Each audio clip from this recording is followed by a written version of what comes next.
Fala, rapaziada do meu canal, todos bem-vindos a mais um vídeo. Bom, rapaziada, hoje a conversa é por que que o PT tem fama no Brasil. Quero trazer esse papo com vocês, por que que o PT é tão relevante, por que que esse partido é tão relevante de esquerda aqui no nosso país e por que que ele tem tantos apoiadores, né, cara? Quero comentar um pouco sobre a minha visão sobre isso. E também quero que vocês comentem sobre isso também, por que que o PT tem tanta relevância. Eu vou estar conversando com vocês em cima desse assunto hoje, beleza? Então, deixa seu like, se inscreve no canal, vamos trocar um papo, beleza? Ativa o sininho de notificação, porque sempre tem conteúdo legal pra vocês aqui, sempre sai shorts, sempre sai posts, sempre sai um pouquinho de tudo, beleza? Então vamos começar, rapaziada. Bom, a gente começa falando o porquê que o PT é tão relevante. E eu tenho alguns argumentos sobre isso, alguns argumentos na ponta da língua, por sinal. Cara, a gente começa conversando que o PT defende pautas sociais, tá? Não que pautas sociais sejam algo ruim ou algo péssimo, mas pautas sociais, elas são nitidamente mais fortes do que pautas individualistas, tá? Se a gente for olhar a direita, por exemplo, a gente vai ver que a direita, ela tem pautas menos sociais assim. Claro, tem a fama de defender família, defender a igreja e tudo mais, mas se a gente pegar a esquerda como um todo, ela usa pautas sociais. Pautas sociais como pautas LGBT, pauta contra outros países, pautas para pessoas que passam fome. Isso, na teoria, não é ruim, isso na teoria é muito bom, porque isso na teoria vai mostrar de toda forma que eles se importam com a sociedade. O único problema é que o governo deles a longo prazo não exerce o que eles prometem tanto. Esse é o problema, entendeu? Mas a gente já começa por aí, falando que eles têm fama pela sociedade, fama principalmente pelos mais velhos, justamente por conta da falta de estudo, as pessoas do Nordeste principalmente, tem muitas estatísticas, sites, jornal, imprensa, que dizem realmente com fatos e estatísticas que o Nordeste é a região ali mais pobre, com as piores situações de estudo. Então é bem normal que pessoas mais velhas, que não conseguiram completar seus estudos, caem nesse papo, dessa retórica, certo? Essa retórica que o PT tem de ser pauta, de apoiar pautas sociais, tá? Mas, para mim, o mais interessante é que o PT consegue passar uma boa liderança, de fato. A gente pega isso nesse último governo de agora, que eles conseguiram acabar com seus opositores. Então, a gente vai ver o PT encerrando com a passagem do Bolsonaro na política, né? Está inelegível e está preso. E de vez em quando ele vai para o hospital porque ele tem problemas, infelizmente. Mas, assim, a gente vê como que o PT age perante seus inimigos. E é um adversário forte, é um adversário fortíssimo. Você nunca quer estar contra o PT, porque você sabe que você estando contra ele, você tá contra uma massa. Eles sabem executar seus inimigos, da forma metafórica, claro. Ainda não chegou da forma, da forma sem ser a metafórica, né? Me fugiu a palavra, mas assim, eles conseguem acabar com seus inimigos. Tanto é que você olha hoje e você lembra assim do Lula e quem pode bater de frente com o Lula. Se você não tá muito ativo na política, você nem sabe responder. E é bem normal isso, porque eles conseguem acabar com seus opositores, justamente para na cabeça da pessoa que não tem muito conteúdo, que não estuda muito, que não procura saber sobre esse assunto, ela não ter argumentos sobre isso. A gente vai ter outra coisa também, controle dos veículos de comunicação, como jornais, sites, Globo, mídia. Esses veículos de comunicação são veículos onde a maior parte da população costuma se informar sobre vários assuntos, seja eles de futebol, seja notícias casuais, notícias boas, notícias tristes.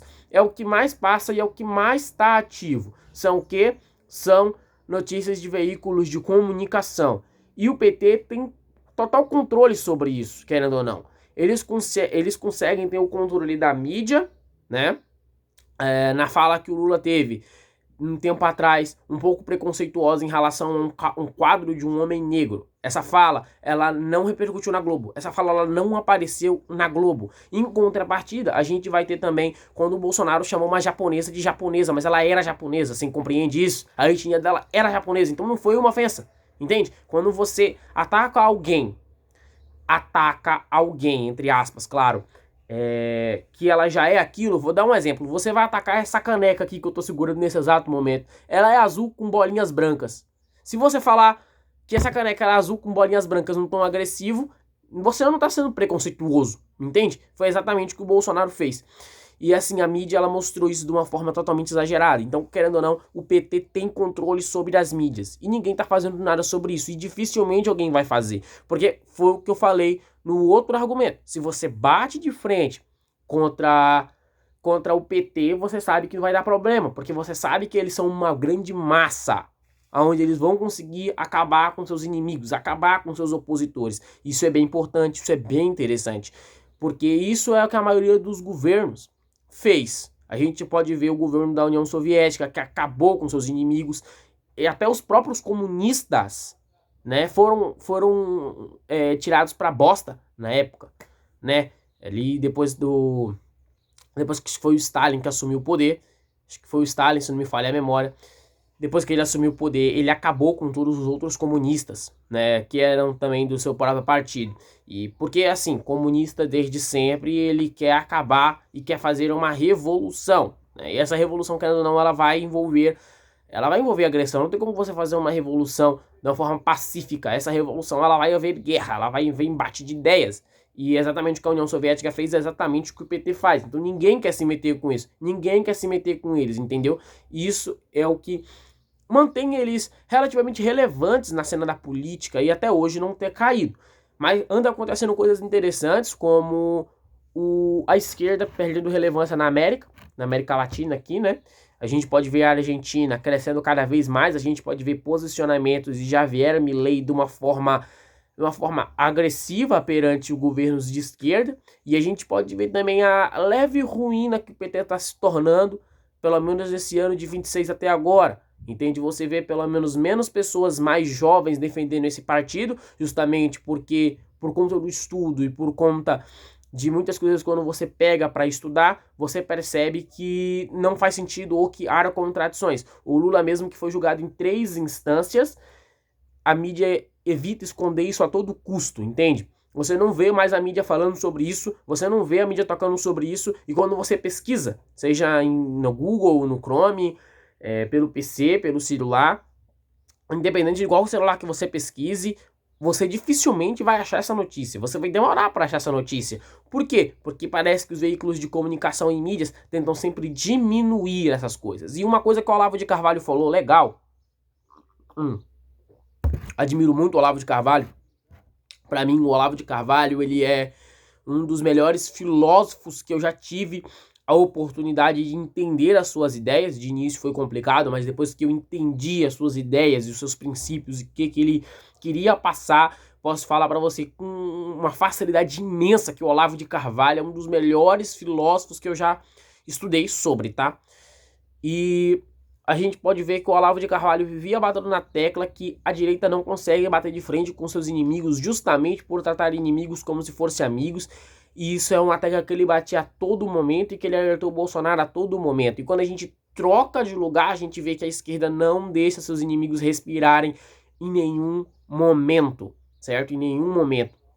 A gente pode ver o Nicolas Ferreira, analisando o Nicolas Ferreira agora como um todo, a gente pode ver o Nicolas Ferreira fazendo vários ataques ao PT e coisas totalmente sem sentidos, e o Nicolas Ferreira já está sendo julgado, já está sendo pressionado pelo Alexandre de Moraes e por outras pessoas também, os juízes e tudo mais, está sendo pressionados. Ultimamente ele estava sendo acusado, né, de chamar bombardeiros dos Estados Unidos para o Brasil. É uma pura de uma vergonha, entende? Como se o Trump fosse olhar o post no Twitter e fosse falar: uau, vou atacar o Brasil, vou atacar uma bomba lá agora, entendeu? Tá vendo como não tem cabimento? Tá vendo como não tem discernimento? Enfim, e eles não deixam respirar seus inimigos. Eu lembro também no governo Bolsonaro, quando o Bolsonaro queria fazer alguma mexida, toda hora era aplicada se explique em 24 horas. Ou seja, o Bolsonaro praticamente não tinha poder, né? No meio do seu mandato, ele praticamente perdeu seus poderes de mandar. Que é importante para um presidente, né? Tudo que o Bolsonaro fazia era se explique em 24 horas. Então você não manda em nada. Quem manda são o Alexandre de Moraes, entendeu? E, bom, essas são algumas das coisas que faz o PT ser relativamente famoso, entende? A gente pode ter também os discursos. Os discursos, eles entram na prateleira das coisas sociais que eu tinha comentado no início do vídeo. Mas os discursos, eles são, eu acho que a fonte-chave para você pegar essas situações e dizer por que o PT tem tanta fama no Brasil. Tanto apoiadores, enfim, como você quiser chamar. Mas assim, acontece que esses debates que a gente vê sobre a esquerda, esses argumentos que a gente vê sobre a esquerda, essas falas que a gente vê a todo momento, esses debates, enfim, no geral, que a gente vê tudo sobre isso, é tudo uma narrativa. É assim como a direita também tem sua narrativa, mas a gente tá falando especificamente da esquerda aqui. Tem uma narrativa por trás, e essa narrativa, ela nada mais é que uma narrativa para conseguir eleitores. A gente pode ver que na eleição passada, o Lula usou a seguinte fala: todo mundo vai comer picanha, entende? Isso me indigna de uma forma muito grande. Por quê? Porque, primeiramente, comida tem que ser necessidade básica. Você não tem que votar num presidente porque ele vai dar comida, entende? Independente de qualquer presidente que tá no poder, você tem que comer, ué. Independente se ele é de esquerda, direita, centro-esquerda, centro-direita, independente do que ele é, mas você tem que comer, entende? E não vai ter o que fazer.